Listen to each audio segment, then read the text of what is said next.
And how do things change for you now that Grant's in a quarterback? The good thing is not much is going to change for me on the outside. Grant's a very capable quarterback, and we don't have to change much with him. He's put in the work. He's always been that one snap away mentality. You obviously know him well from living with him. What stands out about him, off the field? What kind of person is he? Yeah, he's one of my good friends on the team. Great guy to live with. You don't argue at all. We lived together ever since we got here, which is really nice. I think it's pretty rare to have that. And then his work ethic, he's got one of the best work ethics on the team, and his film preparation and all that stuff is one of the tops. What you've seen out of him over the last 4 years, getting himself ready for this? I mean, has he been ready for this moment the whole time? Or? I think so. I think it showed Saturday. I mean, he's been waiting there in the shadows for 4 years, and when he had the opportunity to go out there and kind of have that whole game to himself, he really played well. Was there a part of the game, maybe either in the huddle or a play or two, you thought things really clicked in for him?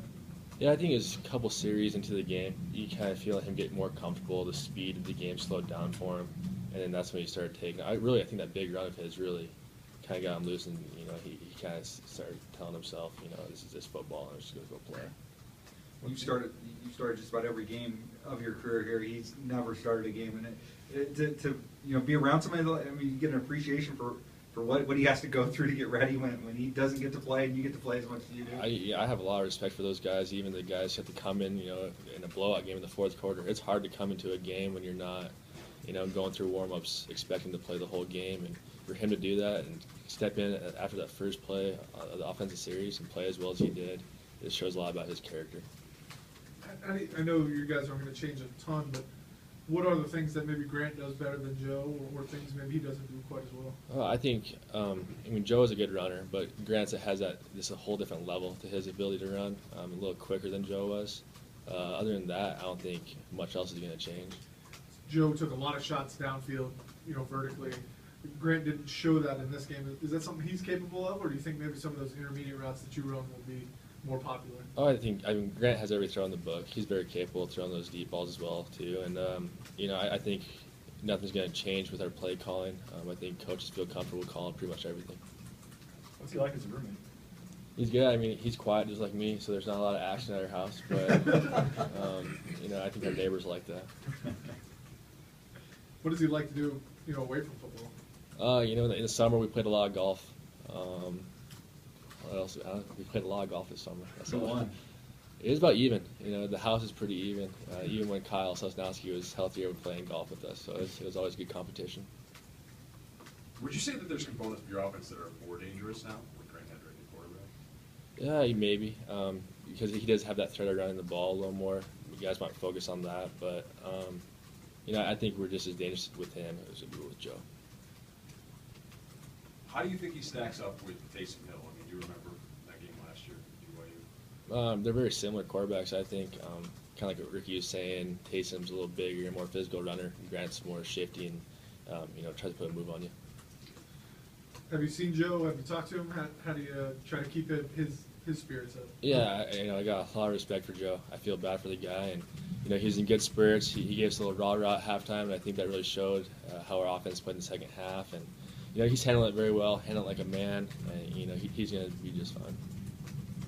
What did he say to you at halftime, or do you remember? Yeah, it's kind of heat of the battle, but he's very encouraging, telling us go get it. The game's still in our hands, and he kind of gave us a little motivation to go do it for him.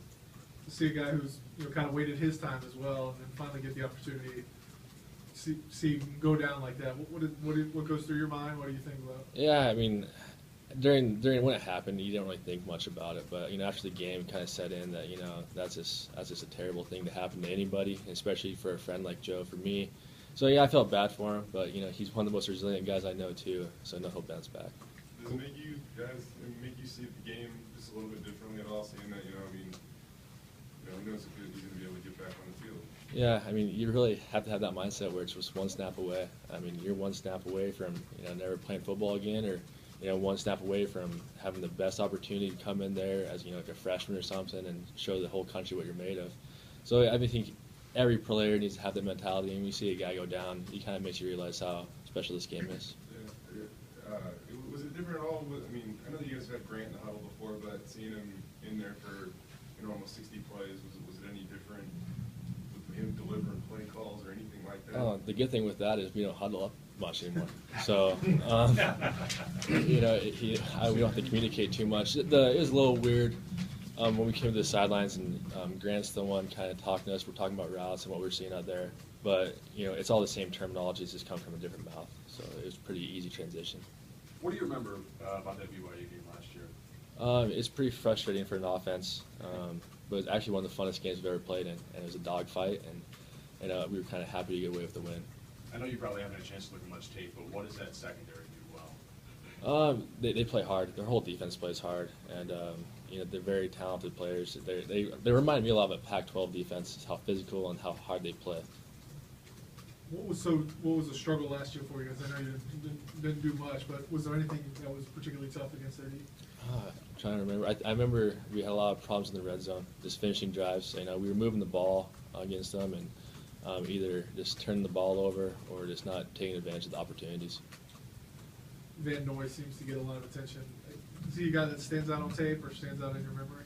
Yeah, I mean, he's a great player, and he's going to be somebody that we kind of always have to have an eye on. BYU's defense really good, but their offense put 40-some points on the board this last week. Does that factor in at all in your mentality that, hey, we got to put points on the board? Oh, I mean, we always want to have that mentality as an offense, is put as many points as we can on the board. Really, we don't look too much on their offense and say, oh, they're going to have to score a whole bunch to beat these guys, because we have a lot of faith in our defense, too, to get stops. Guys, good. Thanks, man. Thanks, Matt.